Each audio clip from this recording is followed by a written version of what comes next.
And you know what? I think it might be the most underrated part of going on retreat. You don't have to decide a damn thing. And your nervous system is just like, ah.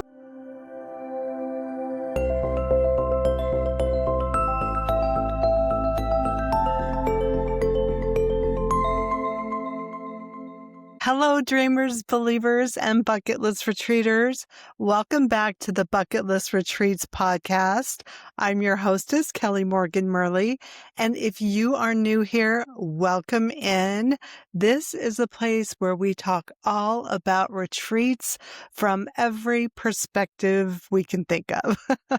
We look into retreat news from around the world. We review retreat sales pages and discuss what they offer. So retreat leaders and attendees both enjoy the conversation as we explore the world of retreating. Because, let's be honest, who amongst us in the retreat leader world doesn't love going on retreats ourselves? Especially when we know exactly what goes into creating those incredible experiences. Friends, I hope you're having a great day, or maybe you are just here for a break, and that is how you found me. Perfect. Kick up your feet, or better yet, lace up your tennies and go for a walk. I will do all the talking and I will keep all the notes. We do try to keep it interesting for the retreat gurus and the newbies around here. Now, a few of my very close followers will notice that we said this episode was coming up 3 weeks ago. But as you well know, we had those outstanding guests show up, and I like to grab them when they are available. It was so good to talk to Mo from Egypt, even though the connection was a bit rough. I think you got a great idea of how close you are to going to Egypt, even if it's just you, or you have your family, or you have a group that you want to take. Through Mo, we all have a really great inside connection to Egypt. And so he is just so perfect to talk to about that. And then Karen Talavera joined me, the accidental seeker. She had so much wonderful and beautiful insight into the world of sacred medicines and psychedelics. It was a great discussion. If this is something you've been hearing a lot about and you want to know just some basics on it, be sure to listen to that podcast. Both of the podcasts are filled with tons of information. Karen shared other websites that you can go to do research on the subject, and also made a great offer to you if you want to have a 30-minute call with her. She offered that too. Such great things from our guests. I just appreciate them being on the podcast so much. And if you enjoyed them, please give the program a like. The algorithm really loves that, and it really helps the show. Thank you again. Anyhow, I am so excited to finally get into this topic on why retreats feel like magic and why they work. But first, let's do retreat news and reviews. Today in retreat news, we are looking at this article from SciTechDaily.com, where researchers discover intensive meditation retreat rewires the brain and blood in just 7 days. It's by Miles Martin from the University of California, San Diego, and was just published on the 26th of January this year. Have you ever wondered what actually happens to the body when you step away from daily life and go on retreat? Not just how you feel calmer, clearer, more connected, but what is really happening under the hood. Because this new research says this, just 7 days on an intensive meditation retreat can measurably rewire the brain and even change what's happening in your blood. And no, this isn't woo. This is neuroscience. Researchers at UC San Diego studied a group of healthy adults who attended a 7-day residential meditation retreat. Over the week, participants completed more than 30 hours of guided meditation, along with lectures and group practices focused on mind-body awareness. Before the retreat started, and again when it ended, researchers took brain scans and blood samples, and what they found was fascinating. First, the brain, after just 1 week, brain scans showed reduced activity in areas linked to constant self-talk and mental noise. In other words, the parts of the brain responsible for looping thoughts, ruminations, and overthinking, they quieted down. At the same time, brain networks became more efficient and flexible, suggesting the brain was literally reorganizing itself. That neuroplasty, the brain's ability to change, happening in real time. But here's where it gets even more interesting. When researchers took the participants' blood after the retreat and exposed it to neurons in the lab, those neurons showed increased growth and stronger connections. Let that sink in for a moment. The blood itself was carrying signals that promoted brain growth. They also found shifts in metabolism, cells became more adaptable, and increases in the body's neuroopioid compounds, meaning the body was activating its own pain relief and regulation systems. Even the immune system responded, showing a balance between inflammatory and anti-inflammatory signals, a sign of resilience, not stress. And participants don't just show biological changes. Many reported powerful inner experiences, feelings of deep unity, deep clarity, and even expanded awareness, what researchers often call mystical experiences. But here's the kicker. The stronger those experiences were, the stronger the biological changes. In fact, some of the brain patterns seen in this study look strikingly similar to what scientists observe in psychedelic research, what we were just talking about last week. Except this time it happened through meditation alone. No substances, just intention, presence, and time. Now the researchers are careful to say this. It isn't a cure. More studies are needed. But the takeaway is big. Our minds don't just influence how we feel. They influence how our brains function, how our cells behave, and how our bodies heal, which may explain why retreat friendships form faster, why insights come quicker, why people leave saying something shifted, and I can't fully explain it. Because something did shift. It really is a fascinating article that I know you'll want to check out. And of course, you will find a link to it in the show notes. And while you're down there, be sure to subscribe so you get a notification when next week's episode comes out. And if you are on Spotify listening, hello, and thank you so much for being here. If you follow the show, we would very much appreciate that as well. Now on to retreat reviews. So Ms. Morgan, our producer, thought it would be a great idea to look into meditation retreats, and she found a couple of people talking about different meditation retreats in this Reddit thread. She saw several people talk about Spirit Rock and dharmatreasure.org. So we thought we would go and check them out and see what their meditation retreats are all about. We're going to start with Spirit Rock. One of the first things you see on their website is a video by their founder, Jack Cornfield. Let's listen to what he has to say. We live in difficult times where there's a great deal of stress, everything from pandemic to climate and otherwise, and people are looking for ways to quiet their minds and tend their hearts and live in a less stressful and wiser way with their families and communities. We offer the practices that really change people's lives. Set among 400 acres of serene oak woodlands in the secluded hills of West Marin County, California, Spirit Rock offers a refuge from everyday life, where it's truly possible to quiet the mind, soften the heart, and see life in a new way. First, there's a wide variety of diversity.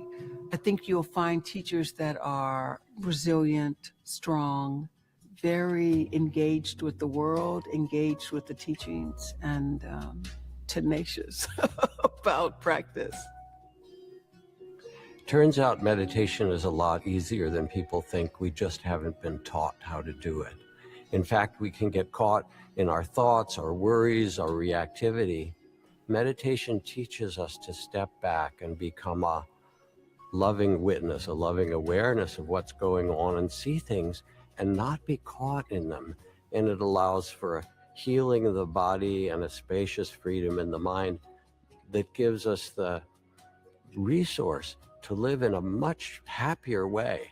And when we see people who've gone through our trainings and retreats, they come out saying, I'm a happier and more joyful person because of it. So that gives you some insight into Spirit Rock. Let's look and see if we can find information on their retreats real quick. Under retreats, it says multi-day retreats, upcoming retreats, beginner-friendly, and longer retreats. So that's nice to know that they have different type of retreats for people on their meditation journey. Lodging. Retreatants live in modest, quiet rooms, single or shared, with clean, comfortable surroundings designed to support rest and contemplation. While we do our best to honor room requests, we invite everyone to receive their accommodations with openness and gratitude. Vegetarian meals. Vegetarian meals are nourishing and thoughtfully prepared ovo-lacto vegetarian with wheat-free and vegan options available. Enjoy your food in mindful silence, savoring each bite as part of the practice. Coffee, tea, and plant-based milks are provided with the refrigerator, and microwave are available for any medical necessary foods. That's nice. It looks delicious, and I have ate vegan or vegetarian at several retreat centers, and they put so much into it. I'm never hungry and completely satisfied. I don't even miss meat. So I'm always willing to go to a vegetarian retreat center. And the last thing they talk about here is retreat lifestyle. You'll completely, I always add words to the thing. You'll unplug from digital devices, set aside reading and writing, and live simply, engaging fully with the rhythm of meditation and the retreat community. Mindful service or work meditation invites you to contribute gently to the shared environment, deepening your connection with the practice and those around you. Do you have to do dishes? I really don't want to do dishes. I mean, I can help you build something, but no, I'll do dishes and I'll sweep and mop as well. Okay, preparing for the retreat. I just wanted to go over that because set your digital devices aside, set aside reading and writing as well. Okay, so they're really wanting you to get into the meditation, which is great. In April, Insight Meditation Retreat, a path to clarity and cultivation of the heart of wisdom. Join us on this retreat dedicated to the deep practice of insight meditation, Vipassana. a time-honored path of awakening, highlighting the central teachings of the Buddha and their practical application to our lives. Grounded in mindfulness, investigation, and compassion, this retreat offers a supportive and contemplative space to gently turn inward, observe the nature of the mind and body, and deepen your understanding of impermanence, interconnection, and the possibility of inner freedom. Through sustained periods of sitting and walking meditation, guided instruction, Dharma talks, and meetings with the teachers, we will engage with the cultivation of clear seeing and the development of heart qualities, equanimity, that's equanimity, loving kindness, compassion, and empathetic joy. Please have loving kindness for me and my mispronunciation of some words. This retreat is open to both beginners and experienced meditators and is held in noble silence to encourage inward reflection and a deepening of presence. We offer retreats on a sliding scale to make the Dharma accessible to all. By selecting the highest rate you are able to afford, you help support Spirit Rock's ability to offer lower rates and meet the growing number of scholarship requests. Your generosity sustains our nonprofit mission and ensures that these teachings of loving kindness and wisdom remain available to everyone. So a supporter rate, the highest rate is $4,270 USD. A benefactor rate is $3,430 USD. A sustainer rate is $2,590 USD. It's tax deductible amount above sustainer rate. So the difference between the sustainer rate and the supporter rate is tax deductible. There is a basic rate, $1,715 USD. It's partially subsidized. It's made possible by community generosity, and it says shared or single accommodations as well. So it also gives you an intro into the teachers, and they all look really kind and really nice, and I'm sure it's just a great thing. And especially after reading that article about how this helps your brain and your blood, this is really something that you might totally enjoy. Okay, and the other meditation retreat that they talked about in that Reddit post was dharmatreasure.org, and I thought we would go check this out. It looks like the founder is Henrik.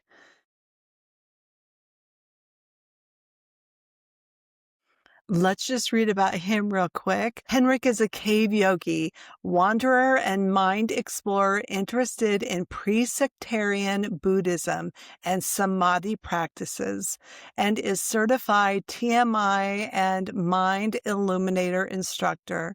Henrik was personally trained and instructed in Kaldasa at Dharma Treasure. Okay, so that is a lot of information. TMI is not too much information. It is transcendental meditation, and a lot of people are really into it. I was going to go to a transcendental meditation introduction, and I showed up, and a few other people showed up too, and from a group get together, and nobody was there, so we didn't learn anything about it, unfortunately. But I know that there are a lot of, it seems like, celebrities involved in TMI. I know that not everyone who's involved in it is, but, is a celebrity, but I have heard several of them talk about it. Okay, so let's check out their retreats. You guys aren't going to believe some of those. This nomad retreat right here in the Chiricahua in the state of Arizona It is the very southeast portion of Arizona. I live in the northeast portion of Arizona, but this is a very mountainous area. And let's read about the Nomad Retreat. The Nomad Retreat, Chiricahua 2026, a nomadic exploration of the Chiricahua Mountains. People have been wandering the earth for thousands of years, often in groups, relying on each other for protection, support, and belonging. This retreat is designed to reconnect people to their primal activity of moving through a landscape with a group of fellow travelers. For more experienced meditators, this retreat will provide an opportunity to explore the origins of meditation and to re-examine what it means to retreat. For those new to meditation, this retreat offers the opportunity to discover meditation in the natural environment as it was first conceived. All participants will have the opportunity to deepen their connection with the natural world and to gain a renewed perspective of oneself and place in society. Spend a week under an open sky, supported by stunning rock formations, bright stars, and Dharma friends. Together we will listen to the landscape, breathe, cook, and practice as we traverse this sacred land. Reach out to Henrik for more information, and it gives his email address. The prerequisites. This is a retreat for meditators that have some experience with meditation, are comfortable in nature, and are in moderate to good physical shape. The environment can be challenging. Cacti, mountain lions, rattlesnakes, and scorpions are in the area, but usually not a problem. So I have to say that I have hiked and camped in Arizona. I have encountered cacti, rattlesnakes, and scorpions. Not very many scorpions, just a few. More scorpions in people's houses than outside. I have scorpion stories from around the world, but really not too many in Arizona, although I do have a couple. And mountain lions, of all of my camping experience and all of my hiking experience, I have never encountered a mountain lion. Knock on wood. Let's keep it that way. I'd rather just see pictures of them. So, just if you're truly interested in this, I just wanted to put that out there. Now it goes on to talk about Henrik. Henrik A. Norberg has meditated in the mountains of Sri Lanka, the jungles of Thailand, and led forest monks in Tudong in the mountains of Norway. He is a cave yogi. I had to Google that. You guys might want to look into it. It's very interesting. A wanderer and mind explorer interested in early Buddhism and samadhi practices, and is that certified TMI mind illuminated instructor. Henrik will be guiding for free, but does accept dana. Dana is a form of exchange or bartering, if I am understanding correctly. Feel free to put in the comments if I'm not, and tell me what you know about Dana. All right. He does appreciate Dana and support in the form of gifts or gift cards for things like shoes, clothing, food, and other practical goods. Enrollment. The retreat is open for 8 yogis with a minimum enrollment of 3. Donation. We would encourage $600 to $1,000 donation to cover costs like food, equipment, and a basic camping fee for staying and using the facilities at Dharma Treasure. The guides are not paid and are accepting any gifts that make it possible for them to support this retreat. If you need transportation to and from the Tucson airport, there is a $200 round-trip fee which can be shared among other retreatants. You will need to bring your own tent and sleeping bag. A limited number may be available from Dharma Treasure if needed. Contact them for arrangements. This is a private trip with no commercial outfit running the retreat or profiting from it. Any surplus from the trip balance will be donated to Dharma Treasure Retreat Center. If you'd like to attend, but the cost of this retreat prohibit you from attending, full and partial scholarships can be applied for. So there you have it, folks. That sounds like quite the intensive meditation retreat. If you are looking for something really out there or really intense, this sounds amazing. If I thought I could hike and camp carrying my own things, I would love to attend. I love the high desert of Arizona. It is magnificent. Here is what Marina shared on her Facebook about her experience. Previous year, at the end of November, I went to a nomad meditation retreat for 10 days. It was not it was not a usual retreat. A group of strangers hiked in the high desert for 10 days in southern Arizona and meditated. Also, it was not your typical backpacking trip in Washington where the water is not an issue. In the desert, you have to carry your own water because there are not that many water streams. Also, the temperatures between day and night was changing drastically during that time of year, sometimes between the 30s and the 70s. Our typical day was to wake at 5 a.m., gather the wood, and make a fire as soon as possible. We were very cold in our tents and sleeping bags. Some people didn't have tents on purpose, and they were all covered by frost. Then we would make our coffee and start meditating. We only had 2 meals during the day. I was carrying my food since I am vegan, but otherwise the food was provided. The landscape was changing as we traversed the sacred land, and it was so beautiful. The environment was changing. Cacti, mountain lions, rattlesnakes, and scorpions were in the area, but they were not a problem. Except my clothes at the end of the hike were all tattered because of the different types of cacti on the trail. I have also experienced that. You definitely will catch your pants on different cacti.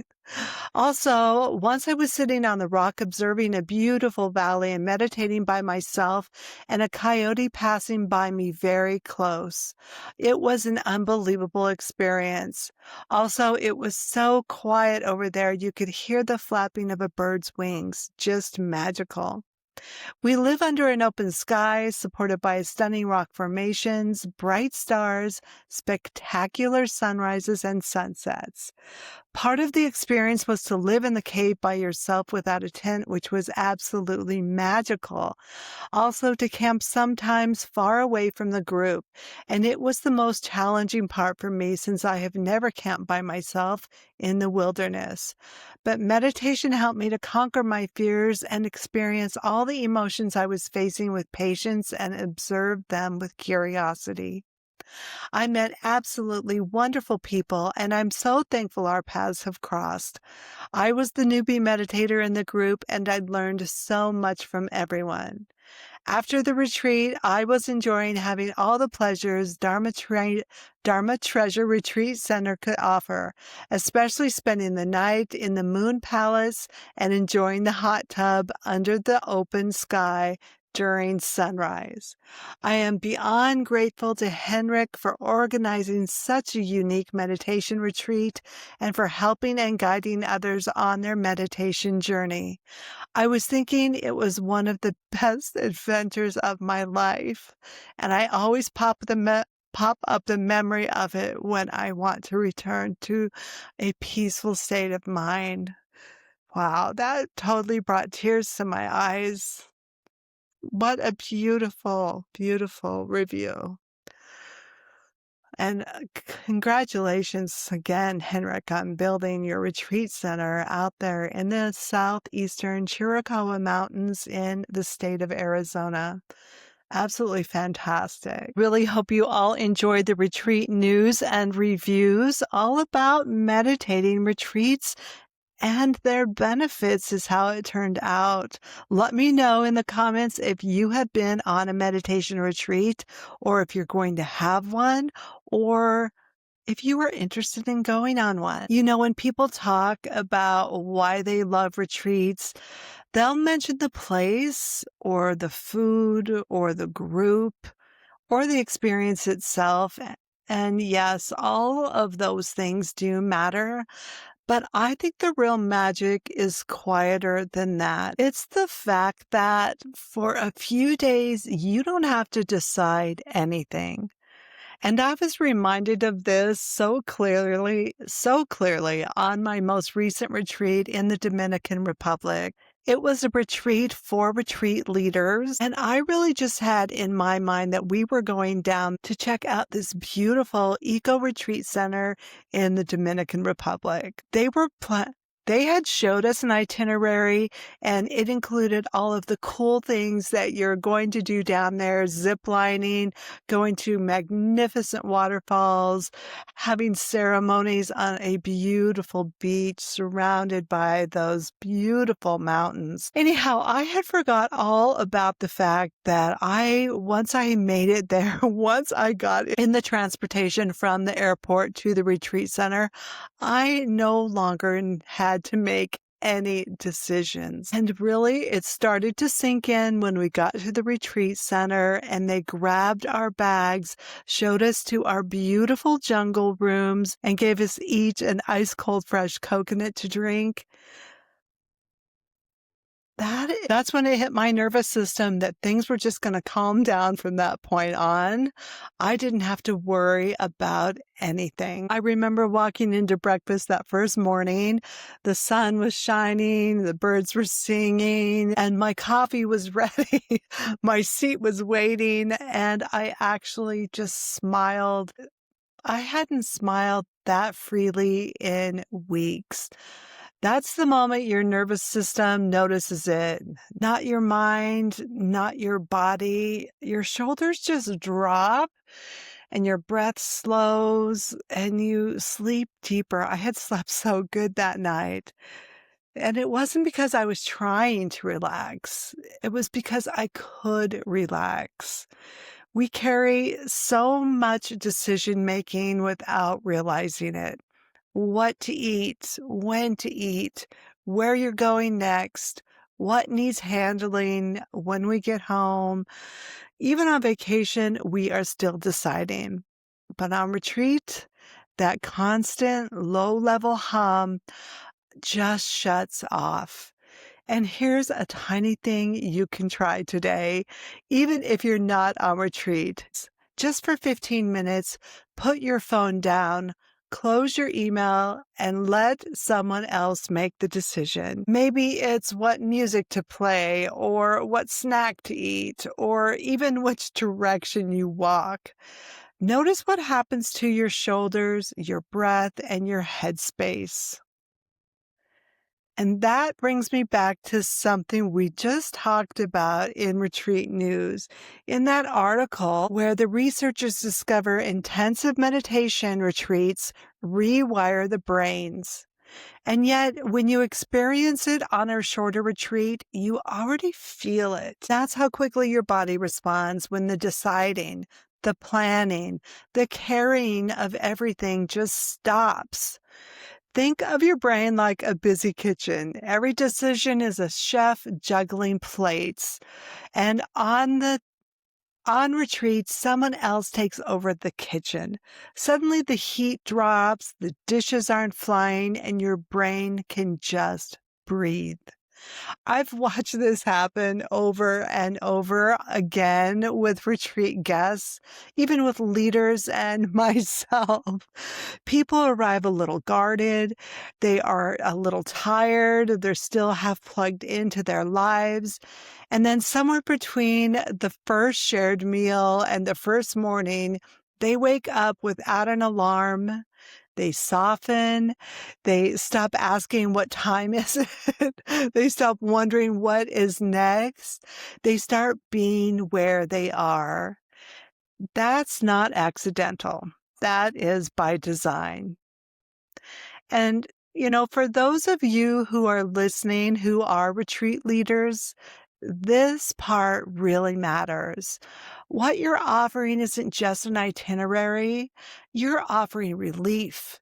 Relief from deciding, from managing, from holding everything together. And that's why retreats feel like magic. Because for a few days, someone else is holding the container, and all your guests have to do is show up. Friends, before we wrap up, I want to give you a little peek at next week's episode because it is a fun one. We are talking about why retreat friendships form faster than real ones. You know what I'm talking about. You can spend 3 days on retreat and suddenly feel like you've known someone for years. There is something about shared experiences, shared meals, and stepping out of normal life that fast tracks connection in the very best way. So we'll dig into that next week. Until then, I hope today gave you a little permission to rest, even if just in the way you move through the rest of your day. And as always, keep retreating, keep exploring, and we will see you on the next adventure. Bye-bye.